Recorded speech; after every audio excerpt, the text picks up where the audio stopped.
नमस्कार विद्यार्थी मित्रांनो, मी एस के शेख. माझी जिल्हा व सत्र न्यायालयामध्ये निवड झालेली आहे.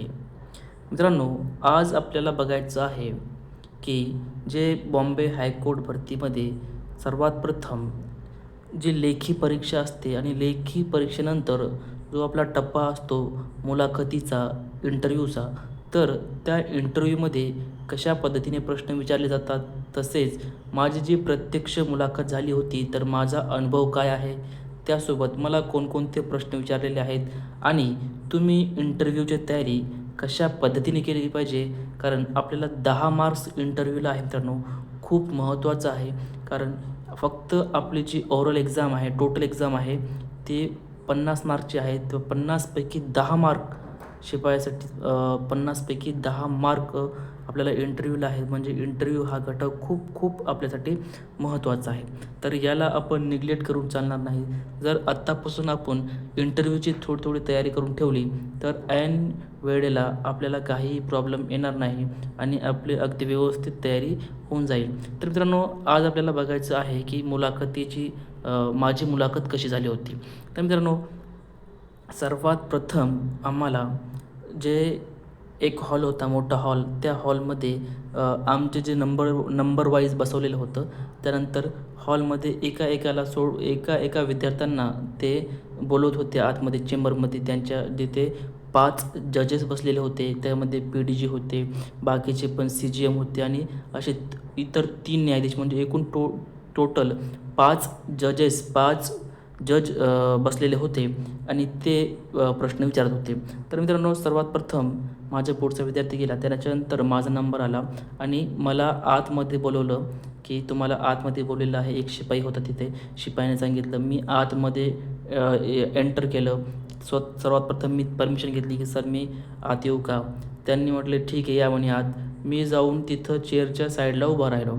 आता मित्रांनो, चेअरच्या साईडला उभं राहिलो. मी डायरेक्ट जाऊन तिथं बसलो नाही आणि तुम्हाला पण ही चूक करायची नाही मित्रांनो.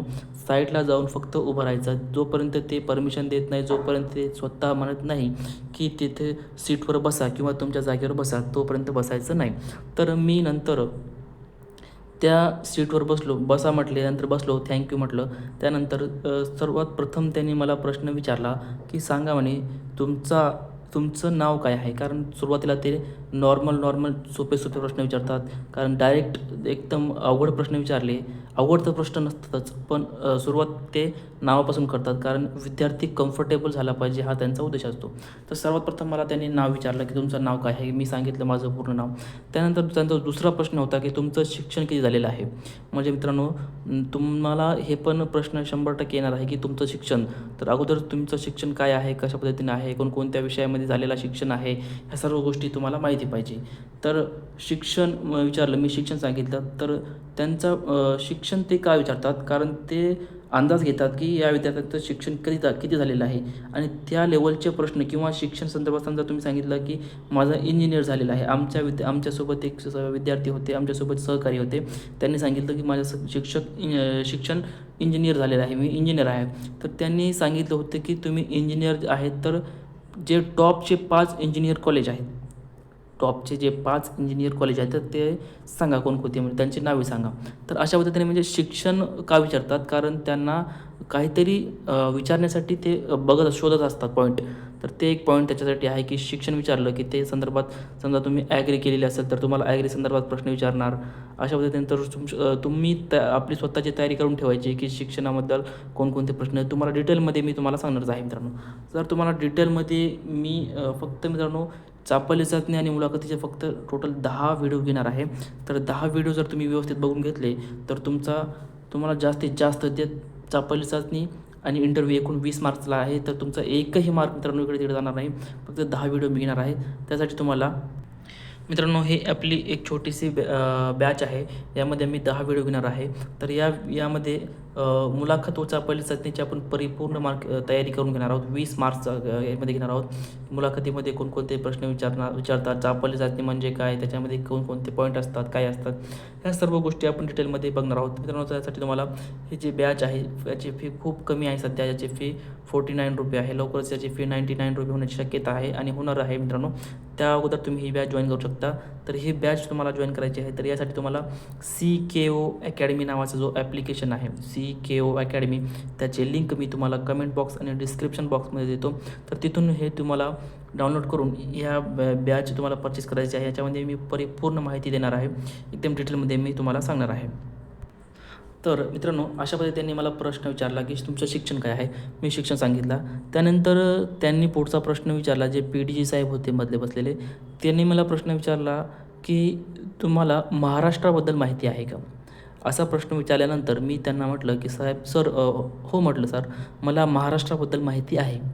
तर त्यांनी पुढचा प्रश्न विचारला, मग तुम्हाला जर महाराष्ट्राबद्दल माहिती आहे असा प्रश्न विचारल्यानंतर त्यांचा पुढचा प्रश्न होता की सांगा म्हणे, मग तुम्हाला महाराष्ट्राबद्दल माहिती आहे ना, तर सांगा कोकणातील जे जिल्हे आहेत, कोकण विभागामध्ये कोणकोणते जिल्हे मोडतात त्या जिल्ह्यांची नावे सांगा.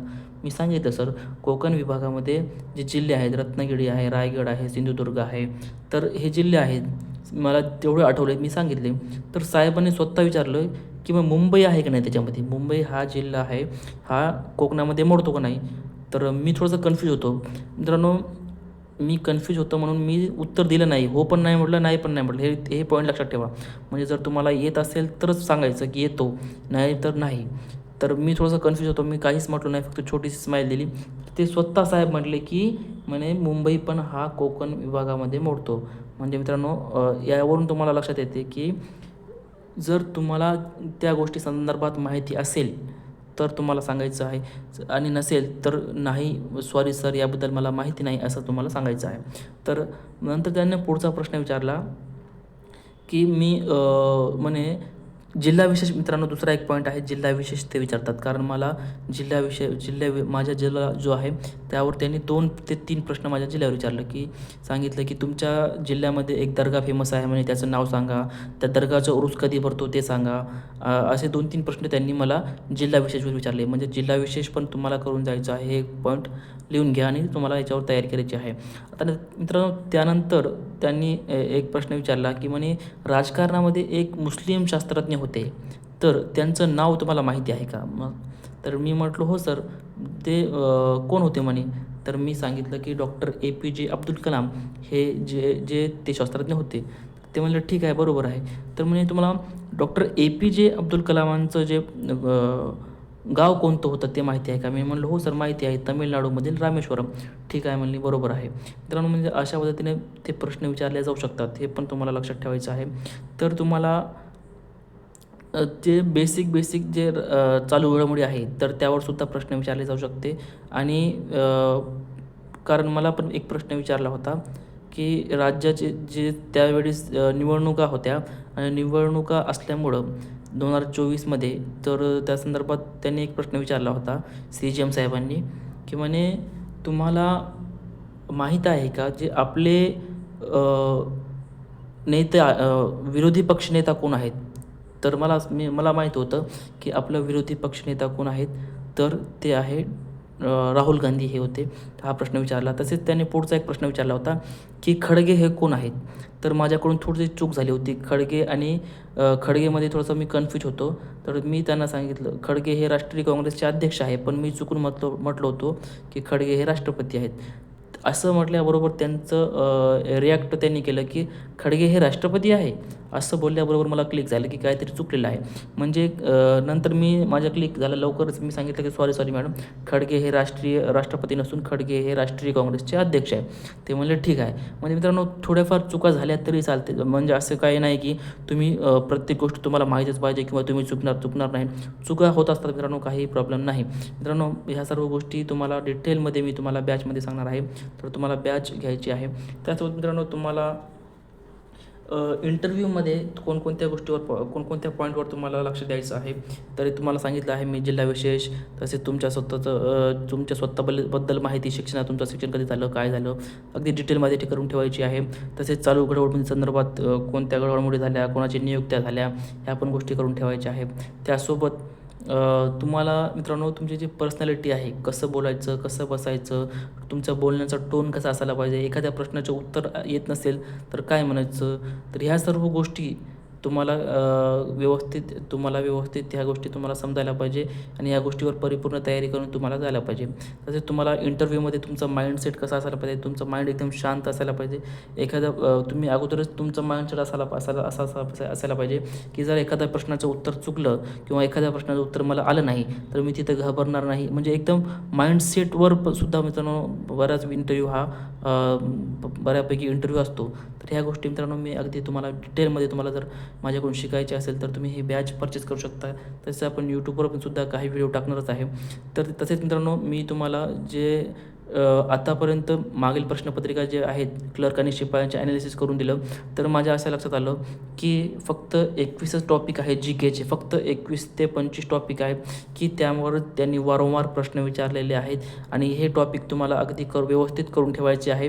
त्यानंतर बाकीचे जे आहे ते तुम्हाला टॉपिक करायचे आहेत, ते सोडायचे नाही. पण अगोदर हे 21 ते 25 टॉपिक करायचे आहे आणि त्याचे PDF सुद्धा मी आपल्या ॲपमध्ये CKO अकॅडमी नावाचं ॲप आहे त्यामध्ये अगदी फ्रीमध्ये दिलेली आहे.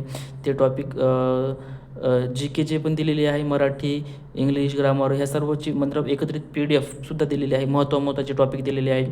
तर ते टॉपिक अगदी व्यवस्थित करून ठेवा. त्यानंतर मित्रांनो तसेच तुम्हाला मी जे मागील प्रश्नपत्रिका आहेत शिपाई आणि क्लर्कच्या, तर त्या प्रश्नपत्रिकासुद्धा आपल्या ॲपमध्ये CKO अकॅडमी नावाचा जो ॲप आहे त्यामध्ये फ्रीमध्ये दिलेले आहे. ते पण तिथे तुम्ही जाऊन बघू शकता. तसेच आपण एक छोटीशी याची बॅच पण घेतलेली आहे न्यायालय भरती संदर्भात. ते महत्त्वाचे टॉपिक आणि जे PYQ ॲनालिसिस खूप महत्त्वाचं आहे मित्रांनो. PYQ विश्लेषण डिटेलमध्ये आपण सखोल विश्लेषण त्याचे केलेले आहे. तर ती बॅच पण आपली आहे. तर ती पण बॅच तुम्ही परचेस करू शकता.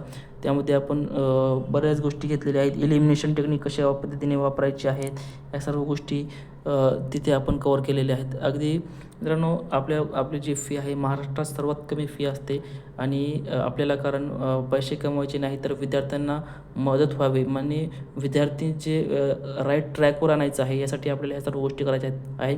तर ठीक आहे मित्रांनो, अशाच पद्धतीने आपले व्हिडिओज येत राहणार आहे. बाकीचे पण व्हिडिओज टाकणार आहे मी. त्यासाठी तुम्हाला या चॅनलला सबस्क्राईब करायचं आहे. जास्तीत जास्त विद्यार्थ्यांपर्यंत या व्हिडिओची लिंक शेअर करायची आहे. तसेच मी मित्रांनो जे महत्त्वाचे टॉपिक आहेत 21 महत्त्वाचे टॉपिक ते सुद्धा हळूहळू आपल्या या यूट्यूब चॅनलवर टाकणार आहे. तसेच मी PDF टाकलेले आहेत आपल्या बॅचमध्ये, पण यूट्यूब चॅनलवर सुद्धा मी टाकणार आहे हळूहळू. आणि तुमचे काही प्रश्न असेल तर तुम्ही प्रश्न विचारू शकता. आणि मी ठीक आहे. थँक्यू फॉर वॉचिंग मित्रांनो. धन्यवाद.